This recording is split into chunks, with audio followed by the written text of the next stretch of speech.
The training gymnasium at the Interspecies Military Academy was filled with the controlled chaos of combat drills when Marcus Kane made a mistake that would change everything. He was demonstrating disarmament techniques to his mixed-species class, using Vrynn as his sparring partner because she was his most skilled student. Vrynn was Saráth, a warrior species known for honor-bound culture and superior combat abilities. She wore ornate armor that Marcus assumed was ceremonial given its intricate engravings, though he'd noticed other Saráth students treated her with unusual deference. The demonstration was going perfectly. Marcus executed the disarmament move with precision, his training blade catching exactly where it should to demonstrate the technique. Except he caught the release mechanism on Vrynn's shoulder pauldron with accuracy he didn't intend. The armor piece detached with a metallic click and clattered to the training floor. The sound echoed through sudden, absolute silence. Every Saráth student froze. The gymnasium, which moments ago had been filled with combat noise, went so quiet Marcus could hear his own heartbeat. Vrynn stood completely still, her bioluminescent markings flashing through colors Marcus had never seen before. Shock, fear, and emotions his cultural database didn't have references for. Her long swept-back ears pinned flat against her skull. She stared at the damaged armor piece, then at Marcus, her eyes wide with an expression that transcended simple surprise. "Do you know what this means?" Her voice was barely a whisper, but it carried through the silence. Marcus, confused and concerned he'd broken expensive equipment, responded with human practicality. "I'm really sorry. I didn't mean to damage your armor. I'll pay for repairs, obviously. Is it valuable, family heirloom or something?" The collective gasp from every Saráth in the room told Marcus he just made things significantly worse. Vrynn's hand trembled as she picked up the armor piece. "This is not about repairs. This is about sacred law." Her bioluminescence shifted to solemn silver. "You have broken my armor in combat. By Saráth tradition, this creates blood bond. You are now responsible for my honor, my safety, my life." Marcus stared at her, his brain struggling to process the implications. "I'm sorry, what?" "I broke your shoulder pad during a training demonstration. How does that create any kind of bond?" Saráth armor is not mere protection. It is extension of self, physical manifestation of honor and lineage. Vrynn's voice carried ritual formality that made Marcus's instructor instinct scream that he'd stumbled into serious cultural territory. When warrior's armor is broken by another in combat, even training combat, it signifies they have breached our defenses. Literally and symbolically. The one who breaks armor becomes bonded to the warrior, responsible for their well-being, obligated to protect what the armor protected. But it was an accident. Intent matters less than action in our law. Vrynn's markings pulsed with colors Marcus was beginning to recognize as distress. "You are human. You do not understand our ways, but this does not change what you have done, what it means in my culture, what obligations now bind us both." The class was dismissed in uncomfortable silence. Marcus was summoned to meet with Elder Kessex, the Academy's Saráth cultural advisor, who explained the situation with the patience of someone who dealt with humans stumbling into alien customs before. "You have created blood bond," Kessex said simply. "In our culture, armor represents more than protection. It symbolizes warriors' honor, their place in society, their family lineage, their personal achievements. Breaking another warrior's armor in combat is one of the most intimate violations possible. You have demonstrated you can penetrate their defenses in the most literal sense." "It was a training accident," Marcus protested. "Which changes nothing. The bond exists. Now you must decide how to honor it." Marcus's day was about to get significantly more complicated. Elder Kessex led Marcus to a private briefing room where Vrynn waited, her armor still incomplete, the missing pauldron a visible reminder of what Marcus had accidentally done. Her bioluminescence pulsed through subdued blues and grays, Colors Marcus's database suggested indicated shame or dishonor. Explain the bond, Marcus said, sitting across from them. All of it. I need to understand what I've done. Kessex gestured to Vrynn, who spoke with controlled formality. Saráth armor is crafted when we come of age. It is built with metals from our homeworld, engraved with our family's lineage markings, decorated with symbols of our achievements. It is worn in all combat, all formal occasions, all moments where honor must be visible. It's like your identity made physical, Marcus ventured. Yes, and you broke it in combat. Vrynn's markings flickered through conflicted patterns. This means one of two things to my people. Either I am so weak that even human instructor can breach my defenses, or you are so skilled that you overcame Saráth warrior despite being from species not known for martial prowess. Either interpretation brings shame to my house, unless addressed through proper bonding. What are the bonding options? Marcus asked, though he suspected he wasn't going to like the answer. Kessex took over the explanation. 3 traditional paths. First, mentorship bond.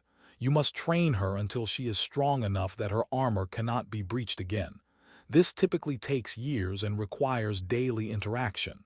Second, martial bonding, where you become permanent combat partners, your honors linked, fighting as unit until death or formal dissolution.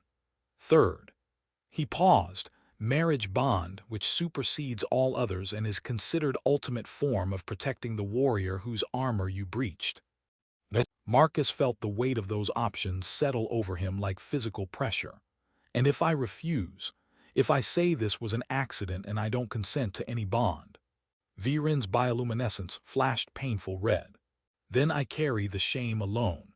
I am marked as warrior whose armor was broken without consequence, without the honor of proper bonding. My family loses status.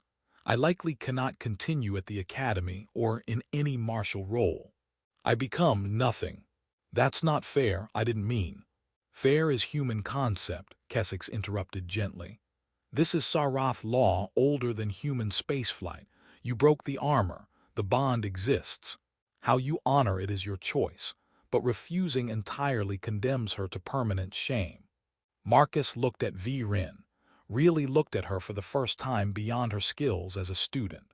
He saw the weight she carried in the tightness around her eyes, the way her hands trembled slightly, the defensive set of her shoulders. She was terrified of what his choice would mean for her entire future. His fellow human instructors would tell him to walk away, that he couldn't be held to alien cultural obligations he never agreed to. But Marcus had seen enough of the galaxy to know that cultural context mattered, that his actions, intentional or not, had real consequences for real people. Mentorship, he said finally. We'll start with mentorship bond. I'll train you until your defenses are strong enough that this can't happen again. That's something I can actually do. The other options require more than I can commit to right now. Vrynn's bioluminescence shifted to surprised amber. You accept the bond, even though it obligates you for years, even though it was accident. You're my student. I'm responsible for your training anyway.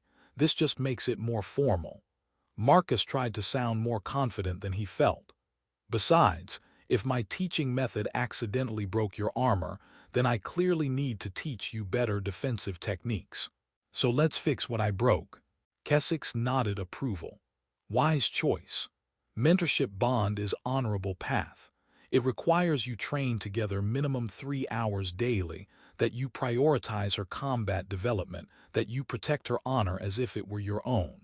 Can you commit to this? I can. Marcus extended his hand to Vrynn, a human gesture, but she understood and took it. Her grip was strong, her bioluminescence warming to cautious hope. Then I accept mentorship bond, Vrynn said formally. Marcus Kane, you who broke my armor, I entrust my honor to your protection and my training to your skill. Over the following days, Marcus discovered the complexity of what he'd agreed to. Saráth combat philosophy was radically different from human approaches. They fought with honor codes that prioritized form over effectiveness. followed ritual patterns that left predictable openings, and trained to demonstrate skill rather than adapt to circumstances.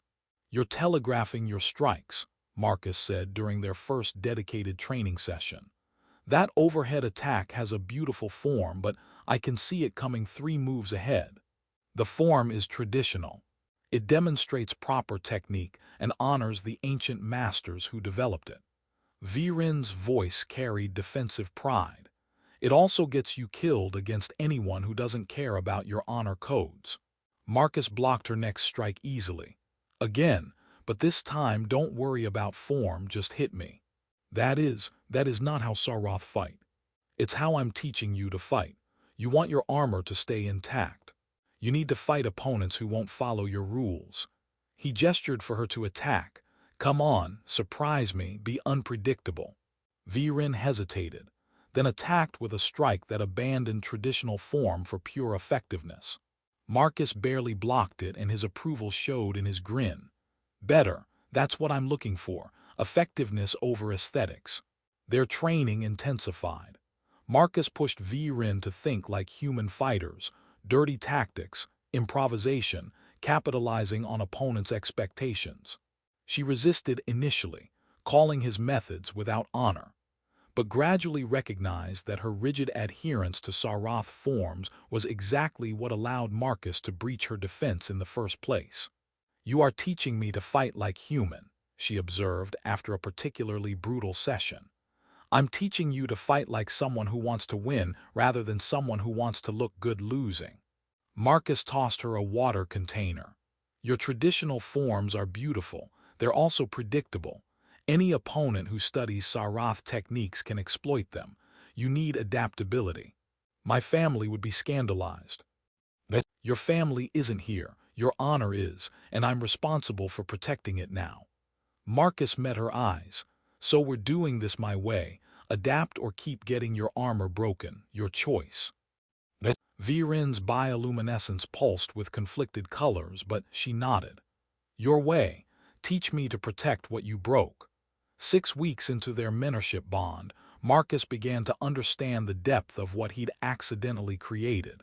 Training with Vrynn 3 hours daily had become the cornerstone of his routine, and her progress was remarkable.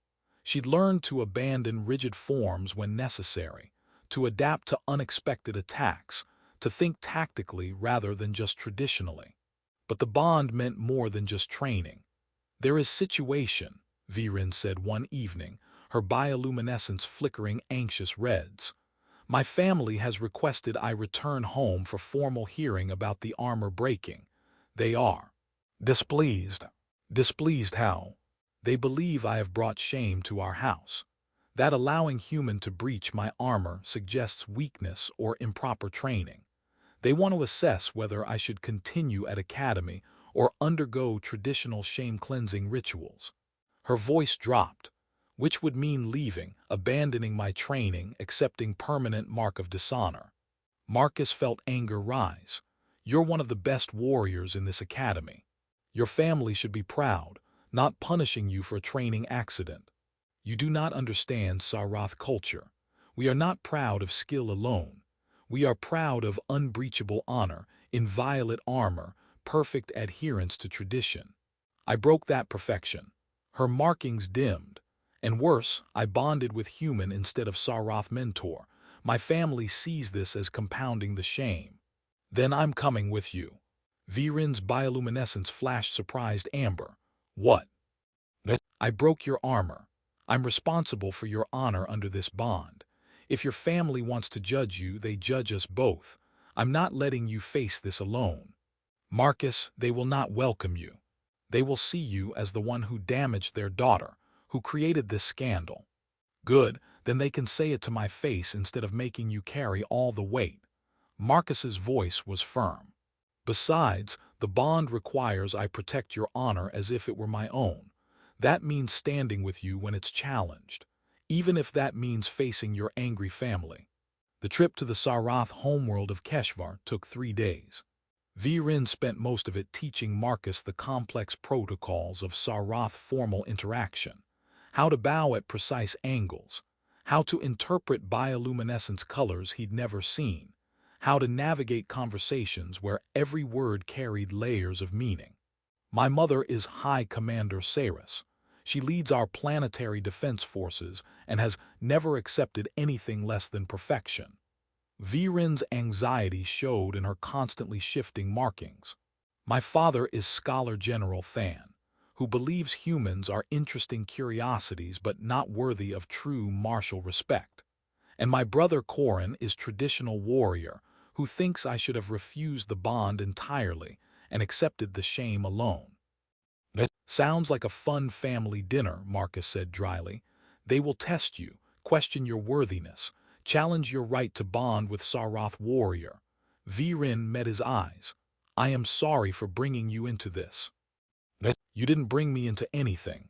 I broke your armor. This is consequence of my actions, even if they were accidental. We face it together. Vrynn's bioluminescence warmed to grateful gold, and Marcus realized how isolated she must feel, caught between human methods and Saráth traditions, bearing shame for an accident she didn't cause.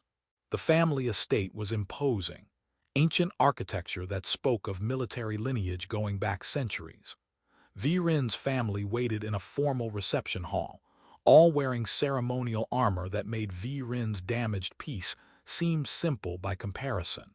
High Commander Saráth stood center, her armor marking her rank with precious metals and intricate engravings.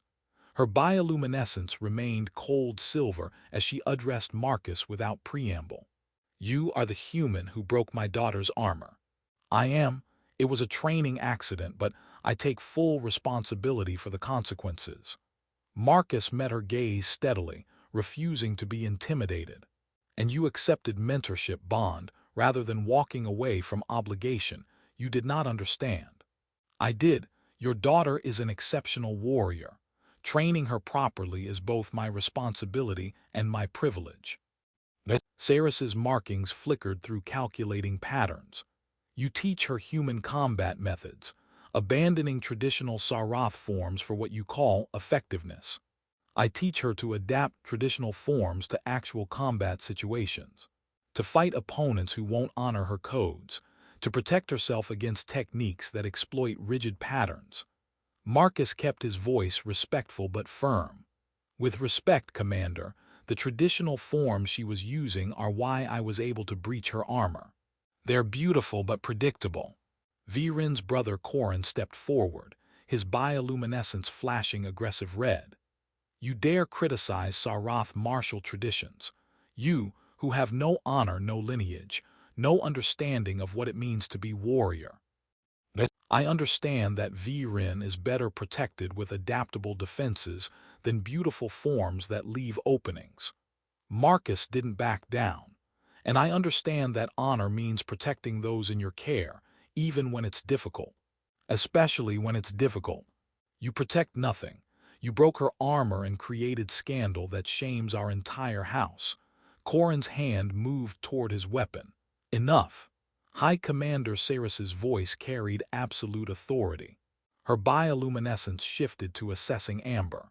The human speaks with conviction, and he is not wrong that traditional forms can be exploited by those who study them.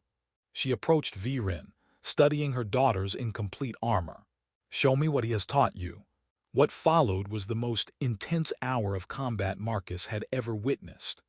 Vrynn sparred with her brother, her mother, and several of their household guards, all trying to breach her defenses the way Marcus had. None succeeded. She moved with fluidity Marcus had drilled into her, adapting to each opponent, abandoning rigid forms when necessary, protecting her armor's vulnerable points with tactics that shocked her traditionalist family. When the demonstrations ended, Saráth regarded Marcus with something approaching respect. You have made her stronger, more adaptable, better able to defend our family's honor. She paused, but the scandal remains. She was breached by human. She bonded with outsider rather than Saráth mentor. These facts cannot be erased. Then change what they mean, Marcus said. Make it about her strength now rather than weakness then. About choosing effective training over comfortable tradition. About honoring the bond rather than the shame. Saráth was silent for a long moment. You are bold for human who stumbled into our customs by accident. But I'm responsible for someone I care about. That makes me invested in the outcome. Care about? Vrynn's bioluminescence flashed surprised amber. You said care about. Marcus realized what he'd admitted. Yeah, I do. You're not just my student anymore. You're someone I value, someone whose well-being matters to me beyond just obligation. The room went silent. Saráth's markings shifted through complex patterns Marcus couldn't fully interpret, but he caught hints of calculation and something that might have been approval. The bond deepens, she said finally, from obligation to genuine partnership. This is acceptable outcome. 3 months after Marcus accidentally broke Vryn's armor, they stood together on the academy training grounds facing a challenge neither had anticipated. Saráth officials had arrived to formally assess whether their bond was legitimate or merely human interference with traditional culture. They want to see if our mentorship is genuine or if you're just tolerating obligation, Vrynn explained, her bioluminescence flickering nervous patterns. If they determine the bond is false, it will be dissolved. I will face traditional shame cleansing. You will be barred from teaching Saráth students. Then we show them it's real. Marcus checked his training equipment. We've worked together for months. Your skills have improved dramatically. That should speak for itself. It's not just about skills. They want to assess the bond itself, whether you truly protect my honor, whether I truly respect your teaching, whether we function as bonded pair or just instructor and student. The assessment was brutal. Saráth officials observed their training, questioned them separately about the bond's formation, tested Vryn's combat improvements against traditional Saráth warriors. Through it all, Marcus and Vrynn moved with synchronized efficiency that came from months of intensive work together. But the real test came when the lead official, Commander Vex, challenged Marcus directly. You are human. You do not understand Saráth honor. How can you protect what you do not comprehend? I understand that Vryn's honor matters to her, that breaking her armor caused genuine distress, and that my responsibility is helping her become strong enough that it won't happen again. Marcus met Vex's challenging gaze. I may not understand all the cultural nuances, but I understand obligation, responsibility, and caring about someone's well-being. That's universal. You care about her well-being, Vex repeated. This suggests emotional attachment beyond mentorship. Yeah, it does. Because we've spent months training together, learning each other's methods, protecting each other in sparring. The bond started as obligation. It became partnership. That's what happens when you actually honor commitments instead of just performing them. Vex turned to Vrynn. And you? Do you accept this human's emotional attachment? His caring that exceeds traditional mentorship boundaries. Vryn's bioluminescence blazed defiant gold. I accept Marcus as partner, as teacher, as bonded protector of my honor. He broke my armor by accident and chose to honor the consequences despite not understanding them. He has taught me to fight with adaptability my traditional training never provided. And yes, I care about him beyond obligation. That makes the bond stronger, not weaker. That makes it scandalous, Vex countered. Human Saráth bonds that exceed professional boundaries violate cultural protocols, outdated protocols that value tradition over genuine partnership. Vryn's voice carried authority Marcus had never heard from her. You want to dissolve this bond? Fine. Assess my combat improvements. Test whether Marcus truly protects my honor. Judge whether we function as effective unit. But do not tell me that genuine caring makes the bond invalid. That's exactly the rigid thinking that made my armor vulnerable in the first place. The officials deliberated for hours. Marcus and Vrynn waited together, and he noticed how naturally their hands found each other. Not romantic exactly, but deeply connected. If they dissolve the bond, I'm not abandoning you, Marcus said quietly. You would not be obligated. I don't care about obligation anymore. I care about you. Bond or no bond, that doesn't change. Vrynn's bioluminescence pulsed with emotion too complex for simple interpretation. You have changed everything for me. Show me that strength comes from adaptability, that honor can exist outside rigid codes, that partnership matters more than tradition. Even if they dissolve the bond formally, you will always be the one who saw me, not just Saráth warrior, but person beneath the armor. Commander Vex returned with the official's decision. We have assessed the bond. Your combat improvements are undeniable. Your partnership functions with exceptional coordination, and your emotional attachment, while unconventional, demonstrates genuine investment in each other's well-being. He paused. The bond is legitimate. We will not dissolve it. Relief flooded through Marcus, but Vex wasn't finished. However, we note that mentorship bonds typically transition to either martial partnership or marriage bond once emotional attachment develops. You exist in unusual middle ground, more than mentors, not yet formally partnered. This will require resolution. After the officials left, Marcus and Vrynn sat together in the observation deck where they'd shared countless training debriefs. So we need to resolve our bond, Marcus said. Martial partnership or marriage, those are the traditional options. Yes, though there is technically fourth option, dissolving the bond by mutual consent now that my honor has been adequately protected and my skills improved.